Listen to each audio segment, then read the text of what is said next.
ملا ٹائمز میں خوش آمدید۔ افغانستان کے بگرام ملٹری بیس کا معاملہ بہت زیادہ آگے بڑھ چکا ہے اور اس مسئلے پر اب طالبان رہنما امیر المومنین ملا ہیبت اللہ اخندزادہ نے ہنگامی اجلاس بلا لیا ہے۔ طالبان کے تمام اہم رہنما کابل سے قندھار پہنچ چکے ہیں۔ ادھر امریکہ بھی اپنی مانگ پر بضد ہے کہ وہ بگرام ملٹری بیس ہر حال میں افغانستان سے لے کر رہے گا۔ کچھ نئی اپڈیٹ سامنے آئی ہے اور طالبان رہنما نے باضابطہ اپنا اعلامیہ بھی جاری کیا ہے۔ آگے آپ کو پوری تفصیل بتائیں گے۔ اس بیچ اقوام متحدہ کا اجلاس امریکہ کے نیو یارک میں جاری ہے۔ سعودی عرب اور فرانس کی طرف سے لگاتار کوششیں ہو رہی ہے غزہ پٹی میں سیز فائر کرانے کی اور مسئلہ فلسطین کو حل کرنے کی، اور ان دونوں رہنماؤں نے ان دونوں دیشوں نے 5 نکات پر مشتمل ایک پروپوزل رکھا ہے۔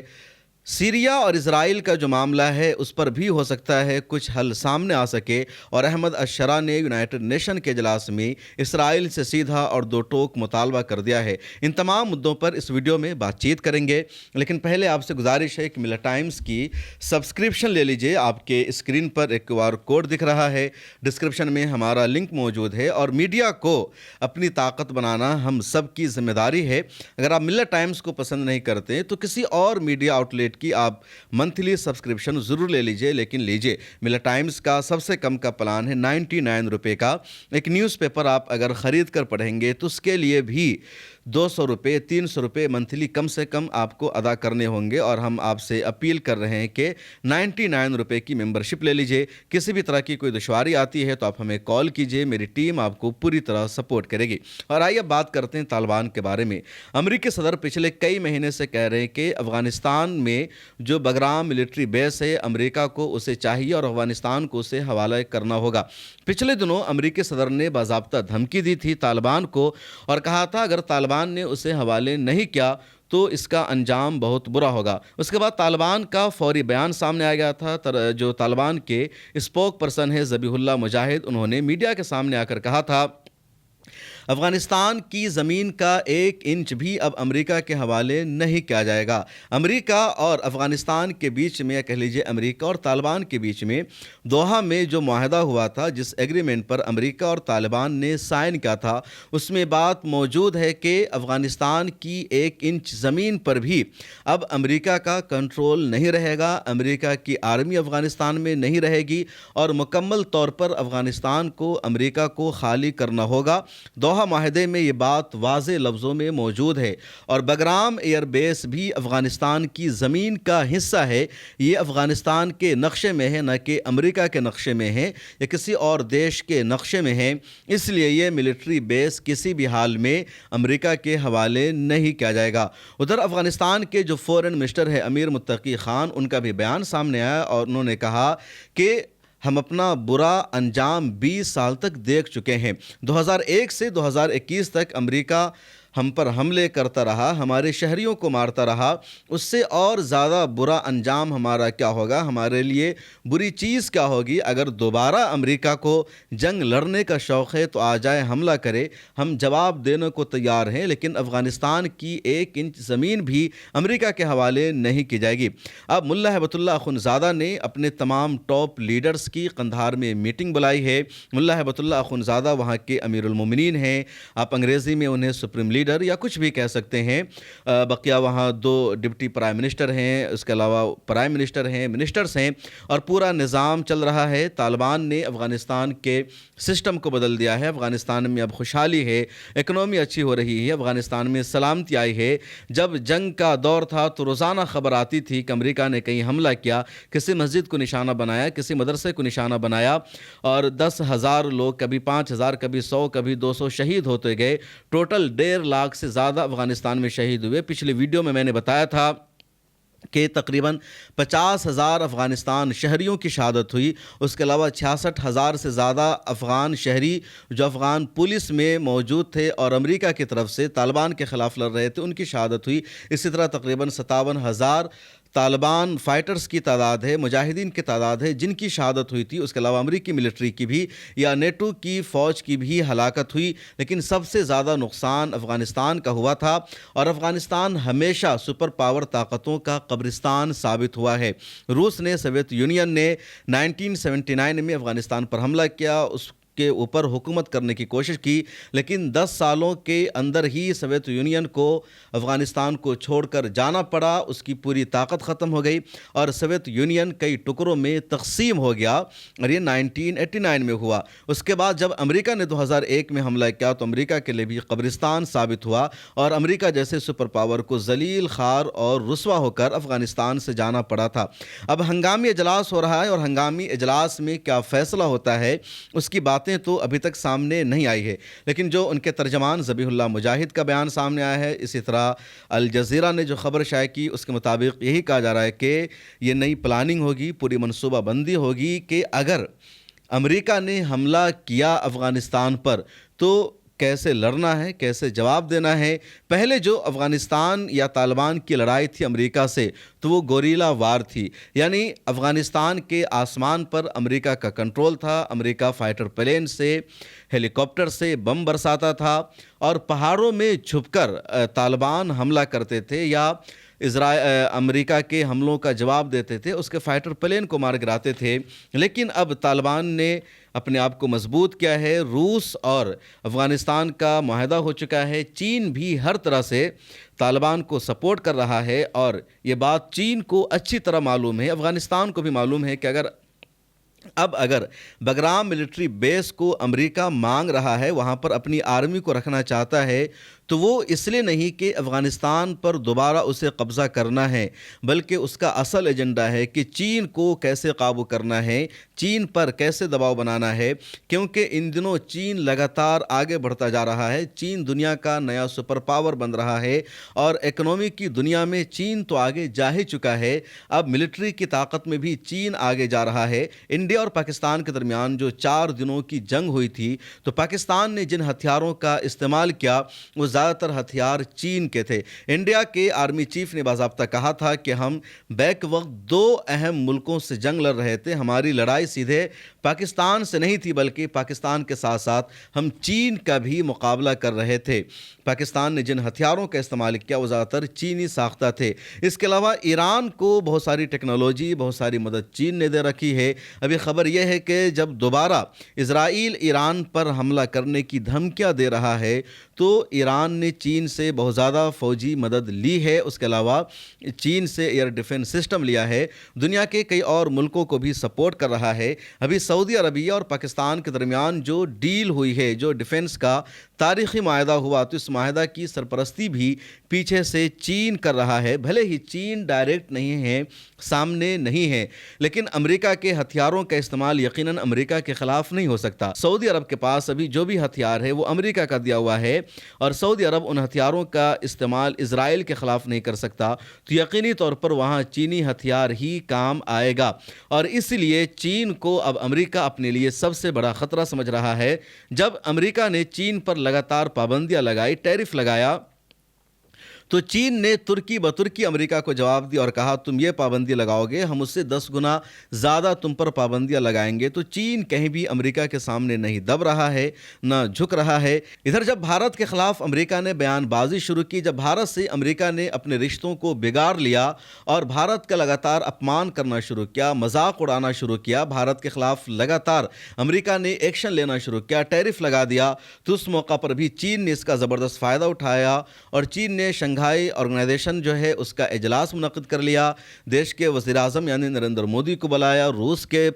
صدر ولادیمیر پوٹین کو بلایا، ترکیہ کے صدر وہاں موجود تھے، اور لگا کہ دنیا میں ایک نیا بلاک بن رہا ہے۔ اور ایسے بھی اگر ابھی نیا جائزہ لیں، تازہ سروے کریں تو امریکہ تنہا ہو چکا ہے۔ فلسطین کے مسئلے پر فرانس، انگلینڈ بھی امریکہ کے ساتھ کھڑا نہیں ہے، اور چین اس وقت دنیا کے بڑے بڑے ممالک کو اکٹھا کر رہا ہے۔ تو امریکہ کے لیے سب سے بڑا چیلنج اس وقت چین بنا ہوا ہے، ملٹری میں بھی، اکنومی میں بھی، اور دنیا کو متحد کرنے میں بھی، ہیومن رائٹس کے مسئلے پر بھی۔ حالانکہ خود چین میں بھی ہیومن رائٹس کا بہت زیادہ وائلیشن ہوتا ہے، چین میں کیا کچھ ہوتا ہے اس کی خبریں سامنے نہیں آ پاتی ہے۔ چین کا جو سنگیانگ کا علاقہ ہے، کاشغر کا جو علاقہ ہے، اور وہ افغانستان کے سرحد سے نزدیک ہے، وہاں مسلمانوں پر جس طرح تشدد کیا جاتا ہے، مسلمانوں کو جس طرح انسانی حقوق سے وہاں محروم رکھا گیا ہے، اس کو لفظوں میں بیان نہیں کیا جا سکتا، اور پچھلے کئی سالوں سے یہ معاملہ موضوع بحث بنا ہوا ہے، کیونکہ وہ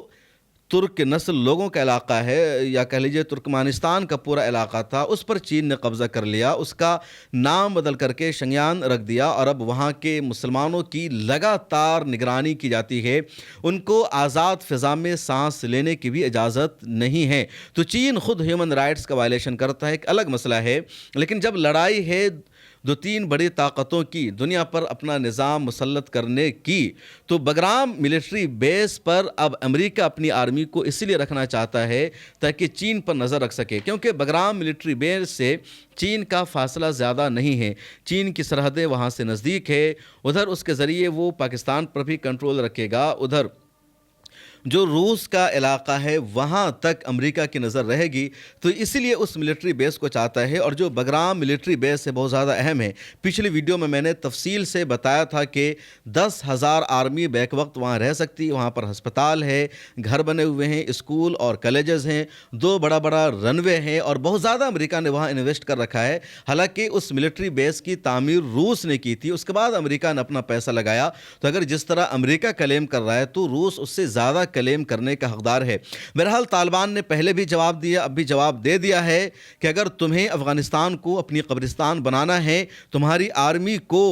یہاں اپنی قبریں بنانی ہیں، تو آ جاؤ، حملہ کرو، ہم تیار ہیں، لیکن افغانستان کی زمین کا 1 انچ بھی نہیں ملے گا۔ آئیے بات کرتے ہیں کہ غزہ پٹی اور فلسطین کے مسئلے پر سعودی عرب اور فرانس نے کیا بات چیت کی ہے۔ سعودی عرب اور فرانس لگاتار مسئلہ فلسطین کو حل کرنے کی کوشش کر رہا ہے، پوزیٹیو بات چیت کر رہا ہے، اور پچھلے دنوں امریکی صدر ٹرمپ کے ساتھ مسلم ممالک کے سربراہوں کی ایک میٹنگ ہوئی، اس کے بعد مسلم ممالک کے جو فورن منسٹرز ہیں ان کی ایک الگ سے میٹنگ بلائی سعودی عرب اور فرانس نے، اور اس میٹنگ میں سعودی عرب اور فرانس نے 5 مسئلوں پر بات چیت کی، اور کہا غزہ پٹی میں جو جینوسائیڈ ہے، جو ہیومن رائٹس کا وائلیشن ہو رہا ہے، تو اس کے لیے ہمارا 5 پوائنٹ ہے، جس کو اگر سبھی لوگ مان لیتے ہیں تو مسئلے کا حل ہو سکتا ہے۔ جو 5 پوائنٹ سامنے ہے اس میں سب سے پہلا یہ کہ سیز فائر ہونا چاہیے، اور سیز فائر کے لیے بنیادی طور پر اسرائیل کو حملہ بند کرنا ہوگا، اپنی آرمی کو نکالنا ہوگا۔ دوسرا مسئلہ ہے کہ قیدیوں کی رہائی، ہوسٹیج کی رہائی۔ حماس کے پاس اسرائیل کے جتنے قیدی ہیں ان تمام قیدیوں کو، ان تمام ہوسٹیج کو حماس کو ریلیز کرنا ہوگا۔ تیسرا مسئلہ ہے غزہ میں ایک عبوری حکومت کی تشکیل، یا ایک وقتی طور پر ایک حکومت بنائی جائے۔ اس حکومت کا نظام کس کے ہاتھوں میں ہوگا، کون اس سرکار کو چلائے گا؟ پیلسٹائن اتھارٹی وہ حکومت چلائے گی، یا باہر کا کوئی ملک اس نظام کو چلائے گا؟ اس کی ڈیٹیلز اس میں نہیں ہے۔ چوتھا ہے کہ فلسطین کے علاقے میں، خواہ وہ غزہ پٹی کا علاقہ ہو یا ویسٹ بینک کا علاقہ ہو، وہاں مشترکہ پولیس فورسز کی بحالی ہونی چاہیے، جو پولیس غزہ پٹی میں بھی کام کرے، ویسٹ بینک میں کام کرے، اور پورا علاقہ ایک ساتھ کام کرے۔ اور 5واں ان کا مطالبہ تھا، یا 5واں جو ریزولیشن میں تھا، وہ یہ کہ انٹرنیشنل فوج کی بحالی کی جائے، یعنی بین الاقوامی فوج کو غزہ پٹی میں اور ویسٹ بینک میں فلسطین کے دوسرے علاقوں میں تعینات کیا جائے، جس طرح لبنان اور اسرائیل کی سرحد پر انٹرنیشنل پیس فورس رہتی ہے۔ حالانکہ اسرائیل نے لگاتار عالمی فوج کے اقدار کی بھی دھجہ اڑائی، وائلیشن کیا، اور اس نے لبنان کے علاقوں پر قبضہ کرنے کی کوشش کی، اور ابھی بھی ساؤتھ لبنان میں اسرائیلی آرمی موجود ہے۔ اور فرانس نے اس اجلاس میں بھی اسرائیلی آرمی سے مطالبہ کیا، اسرائیل کی سرکار سے مطالبہ کیا کہ اسے ساؤتھ لبنان سے مکمل طور پر نکل جانا چاہیے۔ ادھر لبنان کی حکومت اچھا کام کر رہی ہے، حزب اللہ کو ہتھیار رکھنے پر مجبور کیا جا رہا ہے تاکہ علاقے میں امن آ سکے، سلامتی اور شانتی آ سکے، لیکن اسرائیل کو بھی ساؤتھ لبنان سے نکلنا ہوگا، کیونکہ جب تک اسرائیلی آرمی رہے گی یقینی طور پر حزب اللہ کے جو فائٹرز ہیں وہ ہتھیار نہیں ڈالیں گے۔ حزب اللہ کا وجود ہی اس لیے عمل میں آیا تھا کہ اسرائیل کے حملے سے، اس کے قبضے سے لبنان کو بچانا ہے، لبنان کی جو سورنٹی اور خود مختاری ہے، آزادی ہے، اس پر کوئی آنچ نہیں آنے دینا ہے۔ ابھی جو 5 اہم پوائنٹ ہے بہت اہم ہے۔ سب سے پہلا یہ کہ سیز فائر ہونا چاہیے، جنگ بندی ہونی چاہیے، اور تقریباً پوری دنیا سیز فائر کے فیور میں ہے، صرف امریکہ اس کے فیور میں نہیں ہے۔ امریکہ الگ ٹھلگ راستہ اختیار کر رہا ہے۔ اس کے علاوہ قیدیوں کی رہائی بھی بہت اہم ہے، اور حماس نے ہمیشہ کہا کہ اسرائیل حملہ بند کرے. کوئی بھی ملک گارنٹی لے کہ اسرائیل حملہ بند کر رہا ہے وہ سیز فائر کا وائلیشن نہیں کرے گا اور تمام ہوسٹیج کو ہم ریلیز کرنے کو تیار ہیں. کل جب امریکی صدر ٹرمپ نے کہا تھا کہ سیز فائر کی رکاوٹ میں حماس رکاوٹ ہے اسرائیل نہیں، فوراً حماس نے جواب دیا کہ امریکی صدر جھوٹ بول رہے ہیں. ہم نے ہمیشہ ٹرمپ یا جو بھی پروپوزل سامنے آیا ہے ثالثوں کی طرف سے اس کو منظور کیا ہے، اس پر اپنی رائے دی ہے. اسرائیل نے ہمیشہ ریجیکٹ کیا ہے. اس کے بعد تیسرا مسئلہ جاتا ہے کہ غزہ پٹی میں ایک حکومت ہونی چاہیے. اس بات پر تقریباً تمام عالمی طاقتیں متفق ہے کہ غزہ پٹی میں اگلی حکومت حماس کی نہیں ہونی چاہیے. یہ حماس کے ہاتھوں میں غزہ پٹی کا فلسطین کے کسی بھی علاقے کا اقتدار نہیں آنا چاہیے. حالانکہ حماس ایک پولیٹیکل جماعت ہے جو اپنے ملک کی آزادی کے لیے لڑائی لڑ رہی ہے. اس کا مقصد ہی ہے فلسطین کو ایک آزاد اسٹیٹ کا درجہ دلانا، خواہ اس کے لیے ہتھیار اٹھانا پڑے، تشدد کا راستہ اختیار کرنا پڑے یا مذاکرات کے ذریعے، بات چیت کے ذریعے مسئلے کا حل ہو سکے. لیکن فرانس، برطانیہ، جتنے ممالک ہیں وہ سب اس بات پر ان دنوں ایگری ہیں، یہاں تک کہ جو عرب ممالک ہے مصر، سعودی عربیہ بھی، کہ حماس کا بننے والی حکومت میں کوئی ہاتھ نہیں ہونا چاہیے. اور حماس کی طرف سے بھی ان دنوں اس مسئلے پر خاموشی ہے، کچھ بھی ریئیکشن سامنے نہیں آ رہا ہے. حماس کی طرف سے نہیں کہا جا رہا ہے کہ فرانس نے اگر یہ شرط لگائی کہ حماس کے ہاتھوں میں حکومت نہیں ہونی چاہیے، یا برٹن کی طرف سے یہ شرط لگائی گئی ہے کہ حماس کے ہاتھوں میں اقتدار نہیں ہونا چاہیے، تو حماس نے فرانس کو کنڈم کیا ہو یا انگلینڈ کو کنڈم کیا ہو یا کسی اور ملک کو، کینیڈا کو، آسٹریلیا کو کنڈم کیا ہو، بلکہ حماس کی طرف سے ان دنوں ان تمام ممالک کے ریکگنیزیشن کا اسٹیٹمنٹ کا خیر مقدم کیا جا رہا ہے، جس میں یہ ممالک فلسطین کو ایک آزاد اسٹیٹ کے طور پر تسلیم کر رہے ہیں اور مان رہے ہیں کہ اسرائیل بھی ہونا چاہیے اور فلسطین کو بھی ہونا چاہیے. تو حماس کی طرف سے ان ممالک کا شکریہ ادا کیا جا رہا ہے. تو شاید حماس کی بھی ان دنوں پالیسی یہی ہے کہ کسی نہ کسی طرح اسرائیلی آرمی غزہ پٹی سے نکل جائے، سیز فائر ہو جائے، غزہ پٹی میں ایک حکومت بن جائے، فلسطینیوں کو آزاد فضا میں سانس لینے کا موقع مل سکے. پولیس فورسز کی بحالی بھی ایک بڑا مسئلہ ہے. ویسٹ بینک میں PLO کی یعنی پیلسٹائن اتھارٹی کی پولیس فورسز بھی ہے، لیکن اس کی کوئی ویلو نہیں ہے کہ وہاں، کیونکہ اسرائیلی آرمی وہاں رہتی ہے اور اسرائیلی فوج پولیس فورسز کا چلنے نہیں دیتی ہے. یہ جو پانچواں اہم مطالبہ ہے بہت زیادہ اہم ہے کہ انٹرنیشنل آرمی کو وہاں ہونا چاہیے، عالمی فوج کو ہونا چاہیے. انڈونیشیا کے صدر نے بھی وہاں کہا تھا یونائٹڈ نیشن میں کہ ہم 20,000 آرمی کو بھیجنے کے لیے تیار ہیں، اور وقتی طور پر یہ صحیح مطالبہ ہے. لیکن اسی میں یہ ایڈ کرنا ہوگا کہ پہلی فرصت میں اسرائیلی آرمی ویسٹ بینک سے غزہ پٹی سے باہر نکلے اور فلسطین کا جو بھی بچا کھچا ایریا ہے اور 1967 کی سرحدوں کے مطابق جو فلسطینی علاقہ ہے، بلکہ میں تو کہتا ہوں کہ 1947 میں اقوام متحدہ نے جب اسرائیل کو تسلیم کیا اور اسرائیل کو جو ایریا بانٹ کر دیا تھا، اس ایریا کے علاوہ جو بھی علاقہ فلسطین کا تھا تقریباً 44% کا وہ فلسطینیوں کے پاس ہی ہونا چاہیے. ویسے تو قانونی طور پر، اصولی طور پر جو اسرائیل کا علاقہ ہے جہاں یہودی رہتے ہیں وہ بھی فلسطینیوں کا علاقہ ہے، لیکن وقتی طور پر اگر فلسطین کے گروپ چاہ رہے ہیں کہ جو یونائٹڈ نیشن نے تقسیم کی تھی فی الحال ہمیں وہی مل جائے جو 44% علاقہ ہے، تو علاقہ بھی فلسطین کو مل جانا چاہیے اور وہاں اسرائیل کی آرمی بالکل بھی نہیں ہونی چاہیے. مشرقی القدس کو یا کہہ لیجئے ایسٹ یروشلم کو اقوام متحدہ نے فلسطین کا راجدھانی، فلسطین کا دارالحکومت بنانے کا اعلان کیا تھا، تو ایسٹ یروشلم فلسطین کی راجدھانی ہونی چاہیے جہاں قبلہ اول بھی ہے، اور اسرائیل کو بھی اسے ماننا چاہیے. پوری دنیا کو اس مطالبے کو تسلیم کر لینا چاہیے. اور یہ پروپوزل ہے فرانس کا بھی، کئی اور ملکوں کا بھی. فرانس اور سعودی عرب مل کر لگاتار دنیا کے زیادہ تر ممالک کو قائل کر رہے ہیں، اور یورپ کے بھی بڑے بڑے ممالک اس بات کو تسلیم کر چکے ہیں. اٹلی نے بھی یونائٹڈ نیشن میں اپنا بیان دے دیا ہے کہ جیسے ہی جنگ بندی ہو جائے گی اور اسرائیلی ہوسٹیج آزاد ہو جائیں گے، اٹلی بھی فلسطین کو ایک آزاد اسٹیٹ کے طور پر تسلیم کر لے گا. اور انٹرنیشنل فورس کی جب بحالی ہو جائے گی ان علاقوں میں تو کم از کم اسرائیلی آرمی کا دبدبہ نہیں رہے گا. اسرائیلی آرمی کسی کے گھر میں ریڈ نہیں مارے گی، اسرائیلی آرمی کسی بھی فلسطینی کو سیدھے شوٹ نہیں کرے گی یا اس کو بے گھر نہیں کرے گی. اس کے بعد ایک اور بڑا مسئلہ ہوگا کہ کب تک انٹرنیشنل آرمی رہے گی. تو مسئلے کا سولوشن یہی ہے کہ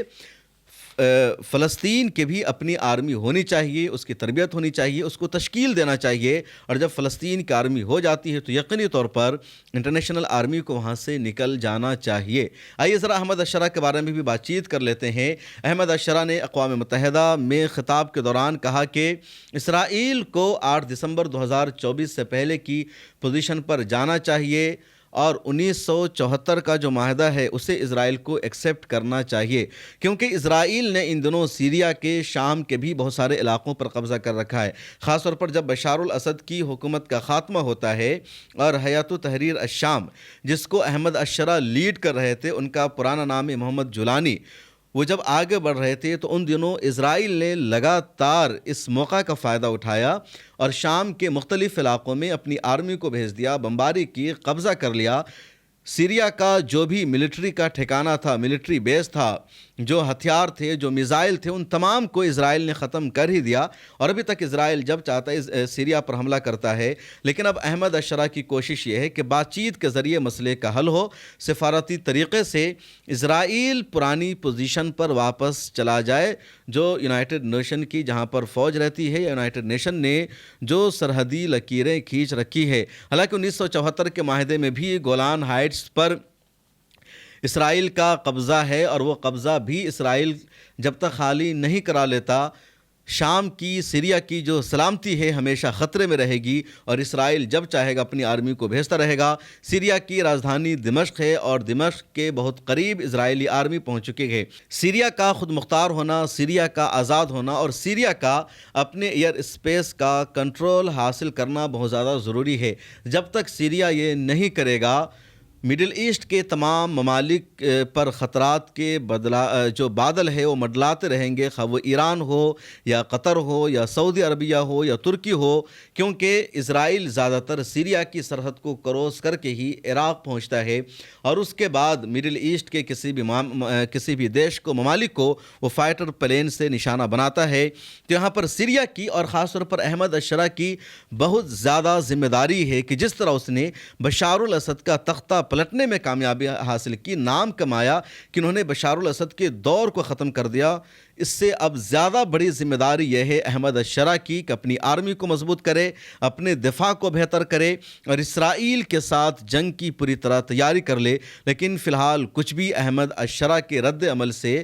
دکھ نہیں رہا ہے۔ یونائٹڈ نیشن کے اجلاس میں احمد الشرح نے جو خطاب کیا تو اسرائیل کی ظلم زیادتی کے بارے میں زیادہ اس نے بات چیت نہیں کی، غزہ پٹی کی جو صورتحال ہے اس کے بارے میں اس نے بات چیت نہیں کی، بلکہ زیادہ تر وقت اس نے بشار الاسد کے دور پر لگایا کہ بشار الاسد کے دور میں ہیومن رائٹس کا وائلیشن ہو رہا تھا، 10 لاکھ شامیوں کا قتل کیا گیا، اس سے زیادہ لوگوں کو بے گھر کیا گیا،